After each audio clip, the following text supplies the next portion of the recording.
تاریخ سلطان نور الدین زنگی رحمۃ اللہ علیہ۔ سلطان نور الدین زنگی رحمۃ اللہ علیہ 17 شوال 511 ہجری میں پیدا ہوئے۔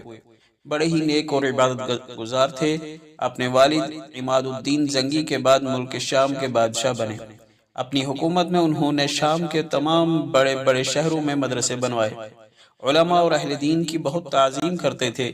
صدقات و خیرات بھی خوب کرتے تھے۔ بڑے امانت دار اور قناعت شعار تھے۔ ایک مرتبہ ان کی اہلیہ نے تنگی کی شکایت کی تو انہوں نے اپنی 3 دکانیں جن کی سالانہ آمدنی 20 دینار تھی ان کو خرچ کے لیے دے دی۔ جب بیوی نے اس کو کم سمجھا تو انہوں نے کہا کہ اس کے علاوہ میرے پاس کچھ نہیں ہے، اور جو کچھ تم میرے پاس دیکھتی ہو وہ سب مسلمانوں کا ہے، میں تو محض خزانچی ہوں۔ میں تمہاری خاطر اس امانت میں خیانت کر کے جہنم میں جانا نہیں چاہتا۔ ان کی سب سے بڑی آرزو بیت المقدس